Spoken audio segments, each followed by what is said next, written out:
Hello everyone, welcome to T-SAT. నేను మీ లింగదాస్. వివిధ పోటీ పరీక్షలకి ప్రిపేర్ అవుతున్న అభ్యర్థుల కోసం శిక్షణా కార్యక్రమాల్లో భాగంగా ప్యూర్ మ్యాథ్స్ అనే విభాగం నుంచి మనం ఈరోజు ఏరియాస్ అండ్ పెరిమీటర్స్, దాని వైశాల్యాలు మరియు చుట్టుకొలతలు అనే టాపిక్ని నేర్చుకోబోతున్నాం. ఇది మెన్సురేషన్లో భాగంగా ఉంటుంది.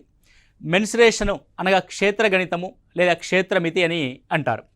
సో మనం ఇంతకుముందు క్లాసుల్లో జామెట్రీ గురించి అంటే రేఖాగణితం గురించి నేర్చుకొని ఉన్నాం.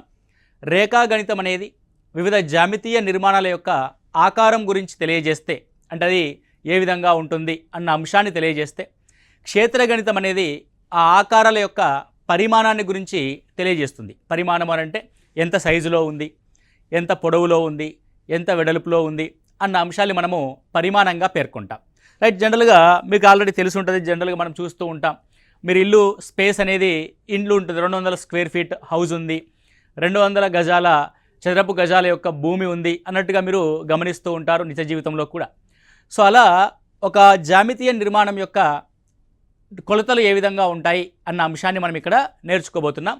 సో ఒక జామితీయ నిర్మాణంలో మనకి 2 రకాల జామితీయ నిర్మాణాలు ఉంటాయి. ఒకటి 2 డైమెన్షనల్ అంటే ద్విపరిమాణాత్మక అని అంటాం. ఇంకొకటి 3 డైమెన్షనల్ త్రిపరిమాణాత్మకగా మనం పేర్కొంటాం. 2 డైమెన్షనల్ అంటే క్లియర్ కట్ ఎగ్జాంపుల్ ఏంటంటే ఓపెన్ ఫ్లాట్. అంటే మీకు ఏదైనా భూమి ఉందనుకోండి, పొలం ఉందనుకోండి, ఆ పొలం ఏ ఆకారంలో అయినా ఉండొచ్చు. సాధారణంగా మనము ఒక పొలం ఫ్లాట్ అనగానే ఇలా ఒక దీర్ఘచతురస్రాకారాన్ని తీసుకుంటాం. ఇది 2 డైమెన్షనల్ అంటే ఇందులో 2 కొలతలు మాత్రమే ఉంటాయి. ఏంటా 2 కొలతలు అని అంటే, ఒకటి భూమి, రైట్, అండ్ నెక్స్ట్ ఎత్తు. జనరల్గా ఉండే 2 కొలతలు ఏంటంటే భూమి మరియు ఎత్తు. దాన్ని వివిధ రకాల ఆకారాల్లో వివిధ రకాల పేర్లతో పిలుస్తాం. చతురస్రంలో భుజం అంటాం, దీర్ఘచతురస్రంలో పొడవు వెడల్పు అని అంటాం, త్రిభుజంలో భూమి మరియు ఎత్తు అంటాం. ఇలా రకరకాల పేర్లతో పిలుస్తాం. కానీ జనరల్గా ఉండే 2 డైమెన్షన్స్ ఏంటంటే, ఒకటి భూమి మరియు ఎత్తు. సో ఏదైనా ఒక ఆకారము ఉంటే ఆ ఆకారము ఆ ఆక్రమించిన ప్రదేశాన్ని చూడండి, ఆ చుట్టూ బార్డర్ లోపల ఏదైతే ప్రదేశం ఆక్రమించిందో దీన్ని మనము వైశాల్యంగా పేర్కొంటాం. దేనిగా పేర్కొంటాం అంటే దీన్ని వైశాల్యంగా పేర్కొంటాం. వైశాల్యం అంటే మీకున్న జాగ మొత్తం ఏదైతే ఉందో ఆ ప్లేస్ అంతా ఉందో దాన్ని వైశాల్యంగా పేర్కొంటాం. ఇప్పుడు ఈ జామితీయ నిర్మాణం యొక్క బార్డర్ లైన్స్ ఉన్నాయి కదా. So this is the border lines. మనకి 4 బార్డర్ లైన్స్ ఉన్నాయి. ఇక్కడ ఎగ్జాంపుల్గా తీసుకుంటాం మనం 4 బార్డర్ లైన్స్. ఈ బార్డర్ లైన్స్కి ఇక్కడ స్కేల్ పెట్టి కొలిచాం, ఇక్కడ స్కేల్తో కొలిచాం, ఇటు స్కేల్తో కొలిచాం, ఇటు స్కేల్తో కొలిచాం. అంటే 4 వైపులా స్కేల్తో కొలిచాం కదా. సో ఇలా 4 వైపులా కొలిచిన ఈ కొలతను ఏమంటారంటే చుట్టు కొలతగా పేర్కొంటాం. చుట్టూ ఉండే కొలత, చుట్టు కొలత, దాన్ని ఇంగ్లీష్లో పెరిమీటర్గా పేర్కొనడం జరుగుతుంది. ఇది మనకున్న ఓపెన్ ఫ్లాట్. దీంట్లో ఉండే 2 కొలతలు ఏంటి అంటే, ఒకటి వైశాల్యము, రెండవది చుట్టు కొలత. 3 డైమెన్షనల్ అని అంటే, ఇప్పుడు మనకి ఓపెన్ ఫ్లాట్ ఉంది. ఓపెన్ ఫ్లాట్ మీద మనకు అలాగే ఖాళీగా ఉంచలేం కదా, కాబట్టి ఒక ఇల్లు కడదాం అనుకున్నాం. సో ఇల్లు అంటే ఎలా కడతాం మనము, ఓపెన్ ఫ్లాట్ చుట్టూ కడుతున్నాం అనుకోండి, ఈ 4 వైపులా గోడలు కన్స్ట్రక్ట్ చేసి, 4 వైపులా గోడలు కన్స్ట్రక్ట్ చేసినాము. మళ్ళీ కింద భూ పరిమాణము ఎంతుందో అంతే పరిమాణంతో పైన ఒక స్లాబ్ వేసాం. అంటే నీకు కొత్తగా ఏమొచ్చిందంటే ఎత్తైన గోడలు వచ్చాయి, ఎత్తైన గోడలు వచ్చాయి. ఓకే, అంటే ఈ ఎత్తైన గోడల వల్ల నీకు 3rd డైమెన్షన్ అనేది ఏర్పడింది. దేని ద్వారా? ఎత్తు వలన.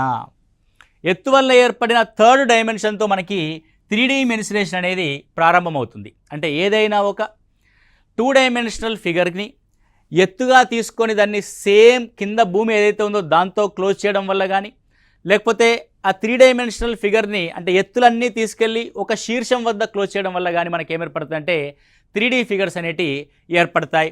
దీర్ఘచతురస్రం నుంచి దీర్ఘగణం, చతురస్రం నుంచి గణం, అదేవిధంగా సర్కిల్ నుంచి స్తూపము అంటే వృత్తం నుంచి స్తూపము, ఈ విధంగా రకరకాల 3D పరిమాణాలు అనేటివి ఏర్పడుతూ ఉంటాయి. 3D పరిమాణంలో ఉండే కొలతలు ఏముంటాయమంటే అంటే అక్కడ ఘన పరిమాణాలు ఉంటాయి. ఏముంటాయండి అక్కడ? ఘన పరిమాణాలు ఉంటాయి.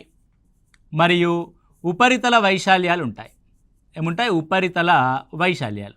మనకు వాటికి సంబంధించి డీటెయిల్గా తర్వాత తరగతిలో తెలుసుకుందాం. మీకు ఇప్పుడు మెన్సురేషన్ అనేది 2 పార్ట్స్గా ఉంటుందనే విషయం అర్థమైంది.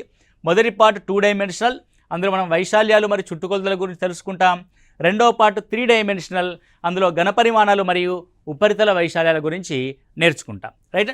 సో మొదటి పార్ట్ అయినటువంటి వైశాల్యాలు మరియు చుట్టుకొలతల గురించి మాట్లాడితే, సో మనకున్న జనరల్గా ఉండే ఫిగర్స్ ఏంటి, 2 డైమెన్షనల్ జామితీయ నిర్మాణాలు ఏంటి అని అంటే, మొదటగా ఉండేది మనకి త్రిభుజము ABC. మీకు ముందే చెప్పాం, ఒక 2 డైమెన్షనల్ ఫిగర్కి 2 కొలతలు ఉంటాయి. ఒకటి భూమి, దీన్ని బేస్ అంటాం, ఇది భూమి. ఈ భూమి నుంచి ఎదుటి శీర్షానికి లంబంగా గీసిన దాన్ని హైట్ అంటాం.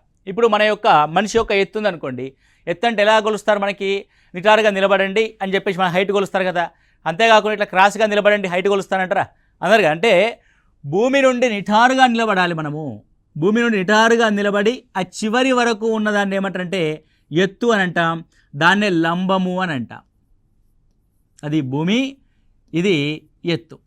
సో ఏదైనా ఒక త్రిభుజం యొక్క భూమి మరియు ఎత్తులు ఇచ్చినప్పుడు దాని యొక్క వైశాల్యము క్యాపిటల్ ఏ చే సూచిస్తాం.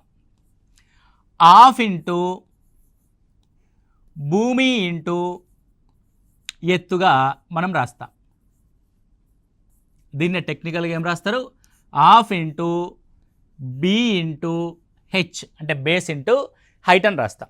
ఇది సాధారణంగా ఉండే త్రిభుజం యొక్క వైశాల్యానికి ఫార్ములా. త్రిభుజం యొక్క వైశాల్యంలో రకరకాల త్రిభుజాలు ఉంటాయి మనకి. ఫర్ ఎగ్జాంపుల్ సమబాహు త్రిభుజం ఉంది. వాట్ ఇట్స్ మీన్ బై సమబాహు త్రిభుజము అంటే, బాహు అంటే భుజం, సమ అంటే సమానంగా ఉన్నాయి, అంటే అన్ని భుజాలు సమానంగా ఉన్నాయి. ఏబి అనే భుజం ఉంది, స్మాల్ ఏ, బీసీ అనే భుజం ఉంది, స్మాల్ ఏ, సిఏ అనే భుజం ఉంది, స్మాల్ ఏ. ఓకే. సో ఈ విధంగా అన్ని భుజాలు సమానంగా ఉన్న త్రిభుజము సమబాహు త్రిభుజము. అలా కాకుండా 2 భుజాలు మాత్రమే సమానంగా ఉండే త్రిభుజం ఏ బి సి. సో ఇవి 2 మాత్రమే సమానంగా ఉండే త్రిభుజం. ఏ సమానంగా ఉన్నాయి, ఈ అసమాన భుజాన్ని మనము భూమి అని అంటాం, బి.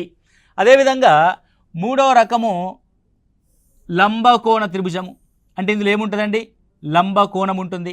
బి వద్ద లంబకోణం ఏర్పడింది. బి వద్ద లంబకోణం ఏర్పడితే బీసీ మరియు ఏబీలు లంబకోణాన్ని ఏర్పరిచిన భుజాలు.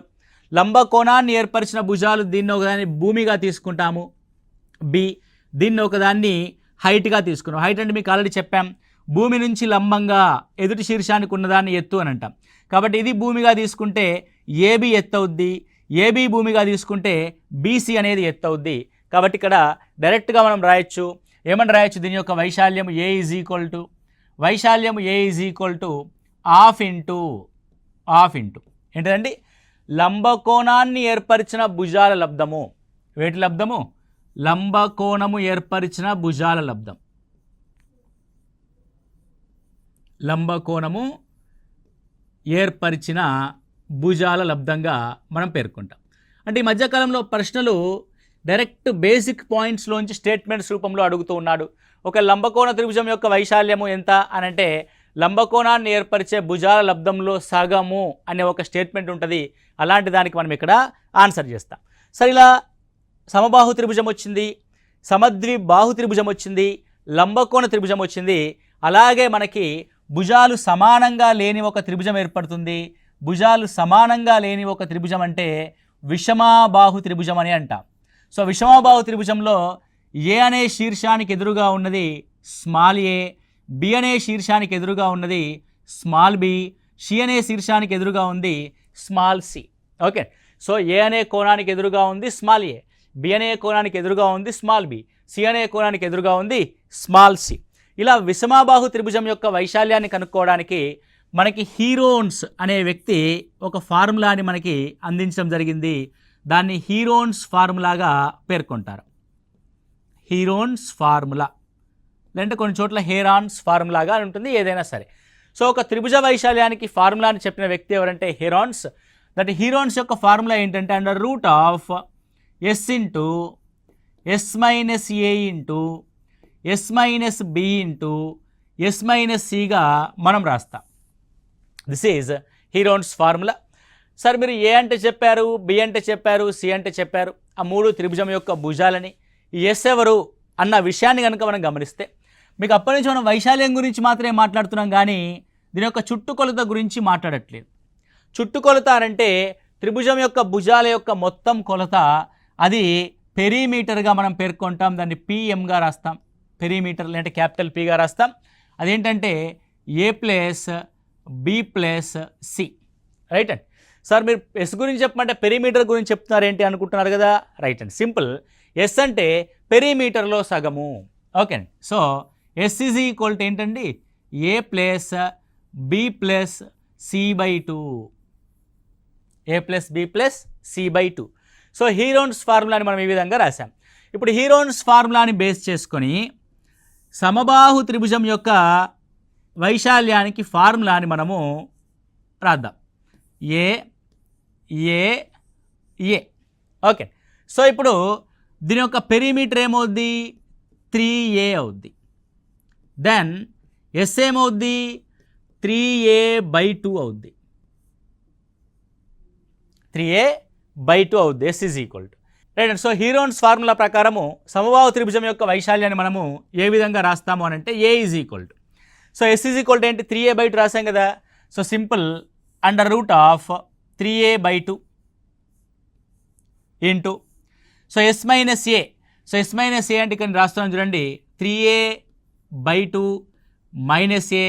సో 2ని క్రాస్ మల్టిప్లై చేస్తే 3a మైనస్ 2a అంటే a/2 వస్తుంది. సో ఇక్కడ ఒక a/2, అదేవిధంగా ఇక్కడ ఒక a/2, అదేవిధంగా ఇక్కడ ఒక a/2. అంటే S minus A is a/2, S minus B is a/2, S minus C also is a/2. కాబట్టి మొత్తం మీద మనకి a/2 ఇంటూ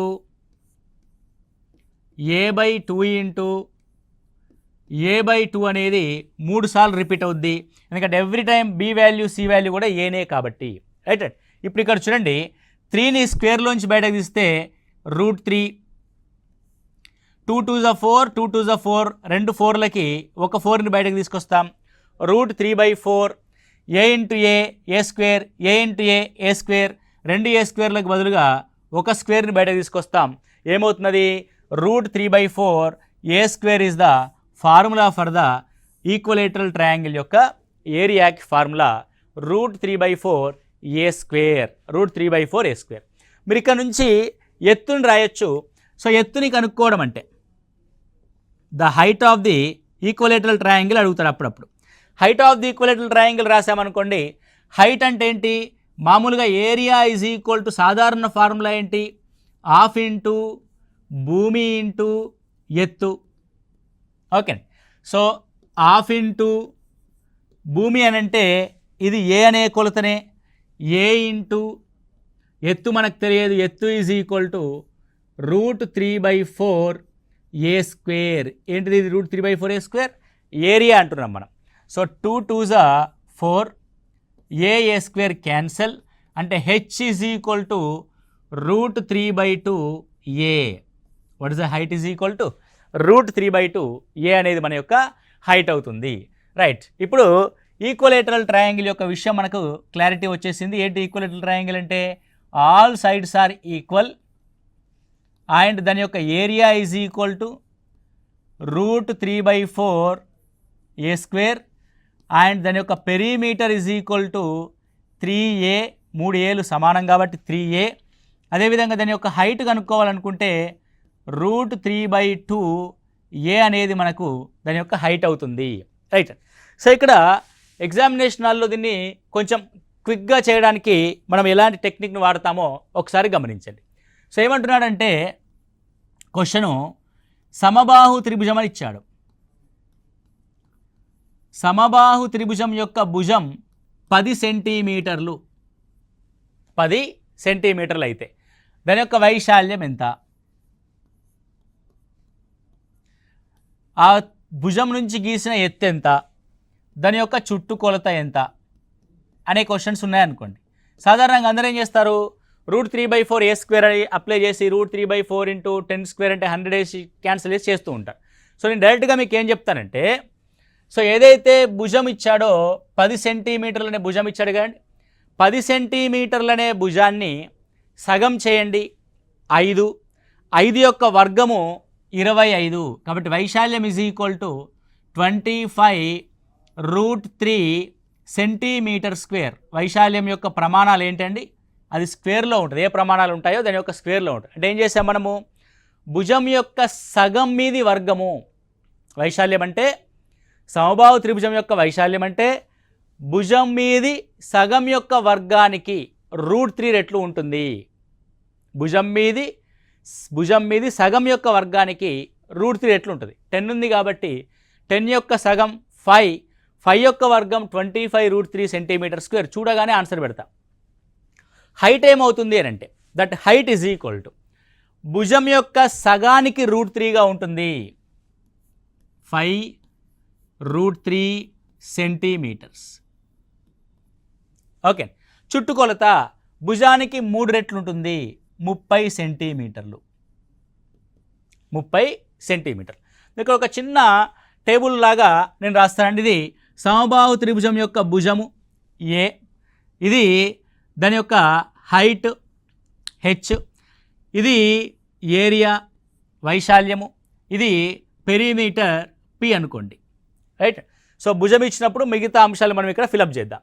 సో భుజము కనుక 12 సెంటీమీటర్లు ఇచ్చాడనుకోండి, భుజం 12 సెంటీమీటర్లు. హైట్ గురించి ఏం చెప్పాను నేను, భుజంలో సగానికి √3, సగం ఎంత 6. సో ఇది 6√3 సెంటీమీటర్స్. ఏరియా అంటే ఏంటి, ఏరియా అంటే భుజం యొక్క సగం స్క్వేర్. 12లో సగం 6, 6 యొక్క square 36. So 36√3 centimetre square. Next perimeter. Perimeter అంటే 12 ఈజ్ ద సైడ్, 12 యొక్క 3 times 36 centimetres. 36 centimetres. Okay, clear, right. అంటే భుజం ఇచ్చినప్పుడు దాని యొక్క ఎత్తు, దాని యొక్క ఏరియా, దాని యొక్క పెరిమీటర్ సంగతి ఈ విధంగా ఉంటుంది. ఒకవేళ భుజము 14 సెంటీమీటర్లు ఇచ్చాడనుకోండి, ఇప్పుడు చెప్పండి టక్కన, సగానికి √3 హైట్ ఉంటుంది, సగం యొక్క స్క్వేర్ √3 ఏరియా ఉంటుంది, భుజానికి 3 రెట్లు 10 × 30, 3 × 12, 42 సెంటీమీటర్లు పెరిమీటర్గా ఉంటుంది. క్లియర్గా అండి, రైట్. అంటే ఈ విధంగా మనము సింప్లిఫై చేసుకోవడానికి ప్రయత్నం చేయాలి. సమ్టైమ్స్ ఏం చేస్తాడంటే ఎత్తు గురించి ఇస్తాడు, అంటే హైట్ ఇచ్చి మిగతా అంశాలు రాయమంటాడు. అంటే ఒక సమబాహు త్రిభుజం యొక్క ఎత్తు కొంత ఉంది, దాని యొక్క భుజం ఎంత, దాని యొక్క చుట్టుకొలత ఎంత, దాని యొక్క వైశాల్యం ఎంత అని అడగడం జరుగుద్ది. ఫర్ ఎగ్జాంపుల్ నేను హైట్ని ఏం తీసుకుంటానంటే హైట్ ఈజ్ ఈక్వల్ టు 7√3, అలా వచ్చింది కదండి, 4√3గా రాస్తా. హైట్ ఈజ్ ఈక్వల్ టు ఎంత రాస్తున్నాను నేను, 4√3 రాస్తున్నాను. అంటే హైట్ ఎక్కడి నుంచి వస్తుందండి, భుజం ఉంటుంది, భుజంలో సగానికి √3 టైమ్స్ హైట్ ఉంటుంది. అంటే √3 కాకుండా దాని పక్కన ఉన్న సంఖ్య భుజంలో సగం, అంటే 4 అనేది ఏంటండి భుజంలో సగం. అంటే సగం విలువ 4 అయితే మొత్తం భుజం ఎంత 8 సెంటీమీటర్స్. మొత్తం భుజం ఎంత 8 సెంటీమీటర్స్. ఇప్పుడు ఏరియా, భుజం తెలిసింది కదా, క్లియర్. భుజం ఏమని తెలిసింది 8 అని. సగానికి స్క్వేర్ అంటే ఇక్కడ 4√3 ఉంది కదా, హైట్లో √3 పక్కన ఉండేది భుజంలో సగం, దీనికి సగానికి square 16√3 centimetre square was area. Okay, next హైట్లో √3 పక్కన ఉండేది 4, కాబట్టి 4 అనేది భుజంలో సగం, భుజంలో సగం 4 అయితే మొత్తం భుజం 8, 8 3s 24 సెంటీమీటర్స్. 8 3s 24 సెంటీమీటర్స్ అనేది అవుతుంది. అంటే ఈ విధంగా హైట్ అనే విషయాన్ని ఇచ్చినప్పుడు, సరే హైట్లో 4√3 ఉంది కాబట్టి బాగుంది. ఒకవేళ హైట్ అనేది ఓన్లీ 4 సెంటీమీటర్స్ ఇస్తే ఎలాగా? ఓకే, మీరు జాగ్రత్తగా గమనించండి. భుజములో క్లియర్గా ఒక న్యాచురల్ నెంబర్ ఉన్నప్పుడు హైట్లో √3 వస్తుంది, ఏరియాలో √3 వస్తుంది. ఒకవేళ హైట్లో √3 రాకపోతే, అంటే హైట్ అనేది క్లియర్గా ఓన్లీ 4 సెంటీమీటర్స్గా ఉంటే అప్పుడు ఏరియా ఏమవుతుంది అని అంటే హైట్లో √3 రాకపోతే భుజంలో √3 వస్తుంది. ఎక్కడ వస్తుంది? భుజంలో √3 వస్తుంది. ఎలా వస్తుంది భుజంలో √3 అంటే 4 యొక్క డబల్ 8/√3 వస్తుంది. √3 వస్తుంది. సరే అలా ఎలా వస్తుంది అని అంటే మీకు ఆల్రెడీ చెప్పున్నాము, హైట్ అంటే ఏంటి? h = √3/2a అంటే h = 4 centimetres. It will be √3/2a అంటే భుజం. ఏ కావాలంటే √3ని కిందికి తీసుకొస్తాము, డినామినేటర్లోకి వస్తుంది, అండ్ 2 అనేది పైకి వెళ్తుంది, 8/√3. క్లియర్ కట్గా ఉంది కదండి, 8/√3. Right, very simple. ఒకవేళ మరి ఏరియాని కనుక్కోవాలంటే ఏం చేయాలండి? ఏరియాని కనుక్కోవాలంటే ఏం చేయాలి? Very simple. మనం ఏం చేస్తున్నాం? మనము ముందు నుంచి భుజంలో సగానికి √3 టైమ్స్ రాస్తున్నాం. ఒకవేళ భుజంలోనే డినామినేటర్లో √3 ఉంటే, అంటే 8/√3 ఉంది, ఏమవుద్దో చూద్దాం. ఫస్ట్ దీన్ని సగం చేద్దాం. సగం అంటే 8లో సగం 4/√3. దీని యొక్క స్క్వేర్కి √3 పెడతాం, అంటే 16/3 ఇంటూ √3. √3 క్యాన్సల్ చేస్తే /√3, 16/√3 సెంటీమీటర్ స్క్వేర్. నేను డైరెక్ట్గా ఫార్ములాని అప్లికేషన్లో చెప్తున్నాను, మీకు బాగా జాగ్రత్తగా వినండి. కావాలంటే మళ్ళీ ఒకసారి రివైజ్ చేసుకొని వినండి. It's a very useful thing. సరే, ఇప్పుడు ఏమైంది మనకి అని అంటే ఎత్తులో కనుక √3 లేకపోతే దాని యొక్క భుజంలో /√3 వస్తుంది. అదేవిధంగా ఎత్తులో కూడా /√3 వస్తుంది. ఎత్తులో కూడా ఏరియాలో కూడా /√3 వస్తుంది. అర్థమైంది కదా? ఇప్పుడు ఇక్కడ చూడండి. సో హైట్ 4 అయినప్పుడు దాని యొక్క భుజం 8/√3 అయింది. అంటే హైట్ని డబల్ చేసి /√3 రాశాం.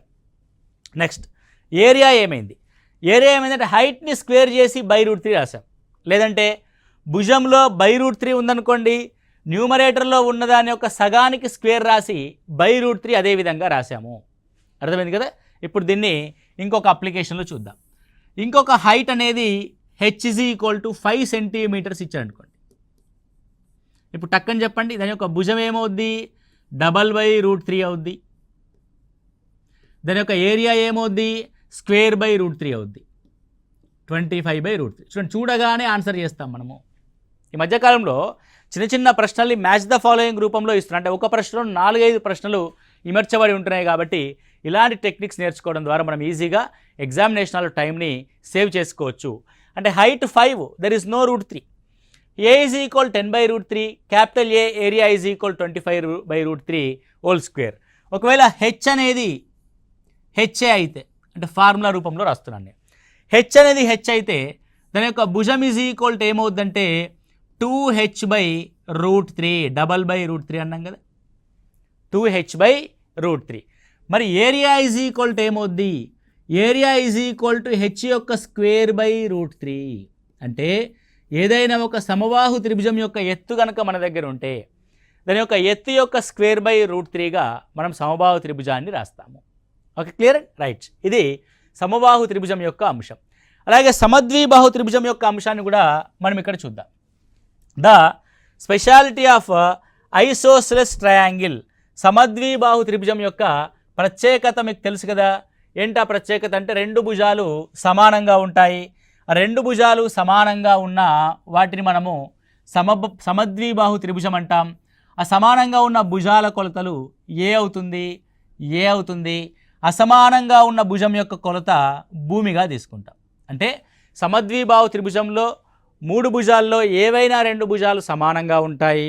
సమానంగా లేని భుజము అసమాన భుజం అంటాం. దాన్ని అసమాన భుజాన్ని బిగా తీసుకుంటాం. సో అసమాన భుజం మీదికి ఒక లంబాన్ని గీస్తే, అసమాన భుజం పైకి ఒక లంబాన్ని గీస్తే సమద్విబాహు త్రిభుజంలో ఏమవుతుందంటే శీర్షకోణ సమద్విఖండన రేఖా సిద్ధాంతం అంటాం. శీర్షకోణ సమద్విఖండన రేఖా సిద్ధాంతం ప్రకారము ఒక శీర్షం నుంచి ఎదుటి భుజానికి గీసిన లంబము ఆ ఎదుటి భుజాన్ని మిగిలిన 2 భుజాల నిష్పత్తిలో విభజిస్తుంది. అంటే మిగిలిన రెండు భుజాలు ఏ విధంగా ఉన్నాయి, ఏ అండ్ ఏ సమానంగా ఉన్నాయి కాబట్టి ఇది సమానంగా విభజిస్తుంది అని అర్థం. అంటే ఇది ఏమవుద్ది అప్పుడు b/2 అవుద్ది. ఇదేమవుతున్నప్పుడు b/2 అవుతుంది. మీరు జాగ్రత్తగా గమనించండి, దీన్ని లంబము అని అన్నాం. అంటే ఇక్కడ ఒక లంబకోణ త్రిభుజం ఏర్పడింది కదా, కాబట్టి ఇందులోంచి ఒక పార్ట్ లంబకోణ త్రిభుజం ఏర్పడింది కాబట్టి నేను ఒక లంబకోణ త్రిభుజాన్ని తీసుకుంటున్నాను మన కన్వీనియన్స్ కోసము. సో ఇది మనం తీసుకున్న రైట్ సైడ్ ఆఫ్ లంబకోణ త్రిభుజం అనుకోండి. అందులో ఉన్న కొలతల్ని చూద్దాం. సో ఇది హైట్ h అంటున్నాం, ఇది b/2 అంటున్నాం, ఇది దాని యొక్క భుజము ఏ అంటున్నాం. ఓకే, సో ఏదో ఒక పాయింట్ డి పెట్టుకొని ఇది ఏడిసి ట్రయాంగిల్. లెఫ్ట్లో ఏదైతే ఉందో రైట్లో కూడా అదే విధంగా ఉంటుంది. మీరు ఒక్కసారి లంబకోణ త్రిభుజాన్ని గుర్తు తెచ్చుకోండి. పైథాగరస్ సిద్ధాంతం ఏం చెప్తుంది, లంబకోణానికి ఎదురుగా ఉన్న భుజము కర్ణము, కర్ణం యొక్క వర్గము a² = మిగిలిన భుజాల వర్గాల మొత్తానికి సమానము. మిగిలిన భుజంలో ఒక భుజము h² ప్లస్ b/2 అంటే b²/4. సో 4ని లెఫ్ట్కి లాగేస్తే 4a² = 4h² plus b². Okay, so నేను హైట్ కనుక్కోవాలనే ఉద్దేశంలో ఉన్నాను కాబట్టి హైట్ ఏం రాస్తానంటే b² లెఫ్ట్కి లాగుతాను. So 4h² = 4a² minus b². అదేవిధంగా h² = 4a² మైనస్ b²/4. అదేవిధంగా ఓన్లీ హెచ్ కోసం ఏం చేయాలంటే స్క్వేర్ రూట్ పెడతాను. That square root = 4a² minus b²/4. √4 అంటే బయటకు వస్తున్నది 1/2 అవుతుంది. √4a² minus b². అంటే దీని యొక్క హైట్ ఏంటి, ½ √4a² మైనస్ b². అంటే ఎత్తు h = సో బేస్ b ఏమో b, దాని యొక్క ఎత్తు h ఏమో √4a² minus b²/2. √4a² minus b²/2. దీని యొక్క వైశాల్యాన్ని కనుక రాస్తే వైశాల్యము ½ base b into √4a² minus b²/2. That is b/4 into √4a² minus b². That is area A = అంశం ఇది. So area A = b/4 into √4a² minus b². మీరు జాగ్రత్తగా గమనిస్తే సమద్విబాహు త్రిభుజంలో ఒక లంబకోణ త్రిభుజం ఏర్పడింది. లంబకోణ త్రిభుజం ఏ విధంగా ఏర్పడింది, సమానంగా ఉన్న భుజము లంబకోణ త్రిభుజంలోని కర్ణం కొలతగాను, అసమానంగా ఉన్న భుజంలోని సగము లంబకోణ త్రిభుజంలోని మరొక కొలతగాను ఏర్పడింది. సో హైట్ అనేది లంబకోణ త్రిభుజంలో వేరే కొలత అవుతుంది. అంటే మనకి ఇందులో ఆటోమేటిక్గా ఏం తెలిసిపోతుంది అని అంటే సమద్విబాహు త్రిభుజంలోని భుజాల కొలతలతో ఒక లంబకోణ త్రిభుజం ఏర్పడే కొలతలు దాగి ఉంటాయి అన్న విషయం ఇక్కడ మనకు అర్థమవుతుంది. ఫర్ ఎగ్జాంపుల్ ఈ విధంగా ఉందనుకోండి, ప్రశ్న ఏమనుంది అంటే సమద్విబాహు త్రిభుజము, ఏం త్రిభుజం అది, సమద్విబాహు త్రిభుజం. సమద్విబాహు త్రిభుజంలో సమాన భుజము 5 సెంటీమీటర్లు, అసమాన భుజం యొక్క కొలత 6 సెంటీమీటర్లు. అయినా వైశాల్యం ఎంత అని అనుకోండి, అయినా వైశాల్యం ఎంత. సాధారణంగా ప్రతి ఒక్క అభ్యర్థి ఏం చేస్తారంటే ఫార్ములాని అప్లై చేయడం మొదలు పెడతాడు. ఏంటి సమద్విబాహు త్రిభుజం యొక్క ఫార్ములా అని అంటే b/4 √4a² మైనస్ b². ఇదే కదా మనం ఇందాక నేర్చుకుంది, b/4 √4a² మైనస్ b². అంటే ఇక్కడ ఏ అంటే ఏంటి, సమాన భుజం. ఎంత సమాన భుజం, 5 సెంటీమీటర్లు. బి అంటే ఏంటి, అసమాన భుజం.